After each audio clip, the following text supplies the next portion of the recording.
Hello friends, मैं उपेंद्र कुमार पांडे। आप देख रहे हैं पंडित उपेंद्र स्टडी क्लासेस में।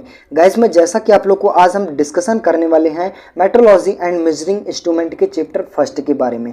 जैसा कि आप लोग को वहाँ पे 1 से लेकर 4 तक लेक्चर्स आप लोग को प्रोवाइड कर दिया है और आशा करते हैं कि जो भी स्टूडेंट 1 से लेकर लेक्चर्स 4 तक आप लोग देखे होंगे और उनको काफ़ी हेल्पफुल लगा होगा। और जो भी स्टूडेंट नहीं देखे हैं, डिस्क्रिप्शन बॉक्स में उसकी लिंक दे दी है, आप जाके वहाँ पे वॉच कर सकते हैं। कोई भी परेशानी नहीं होने वाली है।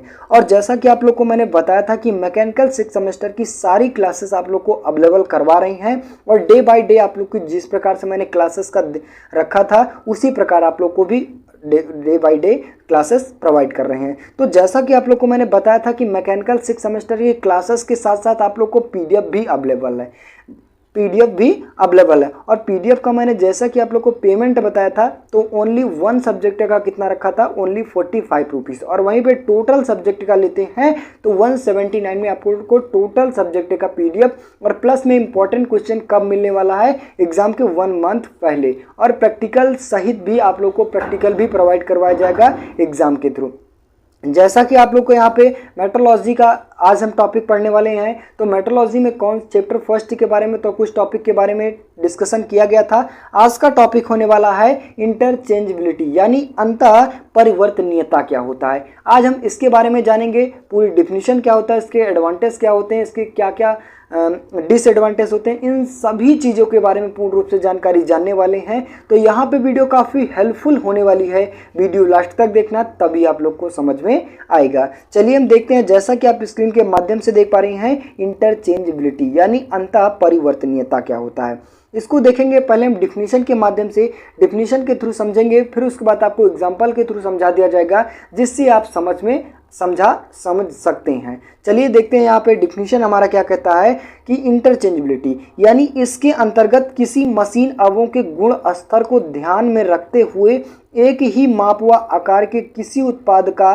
काफ़ी मात्रा में उत्पादन के लिए किया जाता है। यानी आप लोग को क्लियर हो गया कि इंटरचेंजेबिलिटी यानी अंतः परिवर्तनीयता का यूज़ कहाँ किया जाता है। तो यहाँ पे कहने का मतलब किसी मशीन के गुण स्तर, ठीक है, क्या हुआ, गुण स्तर को ध्यान में रखते हुए माप और आकार के किसी अनेक मतलब बहुत से सारे प्रोडक्ट बनाने के लिए तो किसका प्रयोग करते हैं, तो हम इंटरचेंजेबिलिटी का प्रयोग करते हैं। कहने का मतलब जब हमें कई सारे एक ही भांति के कई सारे मेरे प्रोडक्ट की ज़रूरत होती है, सेम साइज का, सेम आकार का, तो हम किसका प्रयोग करते हैं, तो इंटरचेंजेबिलिटी का प्रयोग करते हैं। आगे बात किया जाए, तथा उस उत्पादन की गुणवत्ता का विशेष ध्यान में रखते हुए, मतलब जो इसका गुण है, जो इसका माप है, जो इसका साइज है, जो इसका आकार है, उनको ध्यान में रखते हुए ताकि संयोजन के समय उस उत्पाद के बृहद या समूह उत्पादन के ढेर में से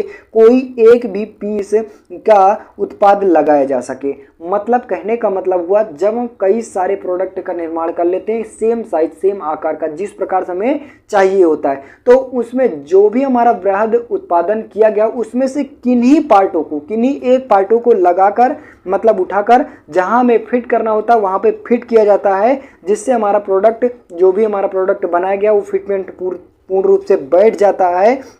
आगे बात किया जाए, इस प्रकार किसी उत्पाद का बृहद मात्रा में समूह उत्पादन करना तथा संभव होगा, मतलब पूर्ण रूप से फिटमेंट हो जाए और अनेक प्रोडक्ट बना लिया जाए उसी के भांति। और जब उस उत्पाद की मात्रा में गुण स्तर को ध्यान में रखते हुए उसमें अंतः परिवर्तनीयता कहते हैं। मीन्स कहने का मतलब हुआ, इसका टोटल डिफिनीशन का कहने का मतलब हुआ कि जब हम किसी प्रोडक्ट का निर्माण करना चाहते हैं और सेम साइज का, सेम आकार का, सेम प्रॉपर्टी मतलब जो भी उसका गुण है सेम होना चाहिए, तो अगर हम ऐसे प्रोडक्ट का निर्माण करना चाहते हैं तो किसका प्रयोग करते हैं, तो अंतः परिवर्तनीयता यानी इंटरचेंजेबिलिटी का प्रयोग करते हैं।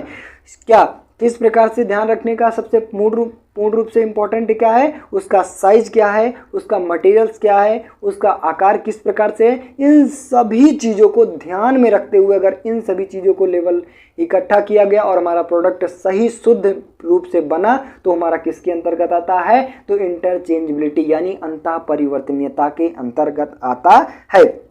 इसके बाद क्या, जैसा कि आप लोग को इसके एडवांटेज इसके एडवांटेज क्या होते हैं, तो यहाँ पे इसके एडवांटेज हमारे निम्नलिखित होते हैं। तो निम्नलिखित जैसा कि आप लोग को पहला एडवांटेज हमारा कि उत्पाद को संयोजन करना सरल होता है। मतलब जो हमारा प्रोडक्ट बनाना हो गया, बनाया जाएगा, उसको बनाने में अधिक से अधिक समय की ज़रूरत नहीं होती है। मतलब कम से कम समय में ज़्यादा से ज़्यादा हम प्रोडक्ट का निर्माण कर सकते हैं। मतलब संयोजन मीन्स क्या होता है, हम बना सकते हैं। नेक्स्ट टॉपिक की बात किया जाए, उत्पाद का निरीक्षण करना आसानी हो जाता है। कहने का मतलब जब हम कई सारे प्रोडक्ट का निर्माण कर लेते हैं और किसी एक मेजरमेंट, किसी एक माप के द्वारा, तो जब क्या होता है, तो हमें सारे प्रोडक्ट की मापने की ज़रूरत तो नहीं होती है। कहने का मतलब कोई ना कोई एक स्टैंडर्ड हो जाता है, कोई ना कोई एक इसका माप हो जाता है, जिनके माध्यमों पर हम क्या करते हैं, सारे प्रोडक्ट को उसी के भांति हम बनाते चले जाते हैं। जैसे कि आप लोग को गोलियां ले लिया जाए, मतलब गोटी जिसे बोलते हैं, गोटियों को ले लिया जाए, गोटी का केवल एक मेजरमेंट यानी कोई एक माप ले लिया जाए और जिनके माध्यम पर हमारी पूरी गोटी सेम साइज सेम आकार का बनना होता है। तो कहने का मतलब कई सारी गोटियों का निर्माण कर लिया गया, तो उनमें से जो सारी हमारी गोटी बनी है, जितने भी सारी गोटी बनी है, उनमें से किन्हीं एक गोटी को उठाएंगे और गोटी को उठाने के बाद हम क्या करेंगे, उसका माप ले लेंगे। सारा हमारा जितनी भी गोटी बनी है उसका मेजरमेंट हमें प्राप्त हो सकता है। कहने का मतलब है कि इंटरचेंजेबिलिटी के अंतर्गत हम क्या कर सकते हैं कि कम से कम समय में और कम से कम समय में और कम से कम लागत में हम अधिक से अधिक प्रोडक्ट का निर्माण कर सकते हैं।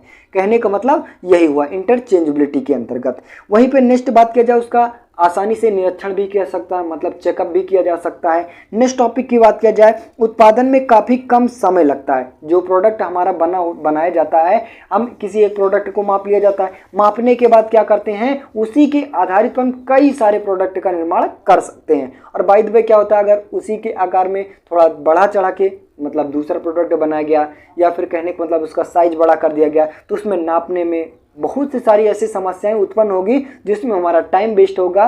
तो कहने का मतलब इंटरचेंजेबिलिटी के अंतर्गत हम कहने का मतलब यहाँ पे हुआ कि इंटरचेंजेबिलिटी के अंतर्गत हम कम से कम समय पर अधिक से अधिक उत्पादन कर सकते हैं। नेक्स्ट टॉपिक की बात किया जाए, चौथा नंबर आता है, एक ही आकार व एक ही माप के उत्पाद बाजार से आसानी से उपलब्ध हो जाते हैं। मतलब कहने का मतलब हुआ कि अगर हमें किसी चीज़ में फिटमेंट करना है तो आज यहाँ पे यूज़ किया गया, कहीं कल किसी दूसरे देश में यूज़ किया गया, तो यहाँ पे इंटरचेंजेबिलिटी के अंतर्गत हमारा उसी से स्टैंडर्ड के माध्यम से अगर हम प्रोडक्ट कई सारे को बना लिया गया, तो आज हम यहाँ पे भी यूज़ कर सकते हैं या फिर कहीं अन्य देशों में भी उसका यूज़ कर सकते हैं। केवल एक स्टैंडर्ड के माध्यम से हमारा प्रोडक्ट बना रहेगा तब, नहीं तो अलग अलग स्टैंडर्ड रहेगा और उसी क्वालिटी का प्रोडक्ट यूज़ कर रहे हैं तो उसमें कुछ ना कुछ खराबियाँ उत्पन्न आई तो उसमें हम सुधार नहीं कर सकते हैं। कहने का मतलब इंटरचेंजेबिलिटी के अंतर्गत हम सेम साइज सेम आकार का भी प्रोडक्ट बना सकते हैं, कई सारा। और यहाँ पे इसका बड़ा फायदा क्या होता है कि जो प्रॉपर सारे बाज़ारों में अवेलेबल भी हो जाता है अगर हम एक ही भांति के अगर प्रोडक्ट बनाते रहते हैं तो। आई होप कि यहाँ पे आप लोग को इंटरचेंजेबिलिटी क्या होता है, इंटरचेंजेबिलिटी के एडवांटेज क्या होते हैं, इन टॉपिक के बारे में पूर्ण रूप से डिस्कशन किया गया और आई होप कि आप लोग को समझ में आया होगा। तो बस गाइस आज के लिए इतना ही। वीडियो अच्छी लगी है, चैनल पर नए हो चैनल को सब्सक्राइब कीजिए, ज़्यादा से ज़्यादा शेयर करने की कोशिश कीजिए। मिलते हैं नेक्स्ट वीडियो में, तब तक के लिए जय हिंद।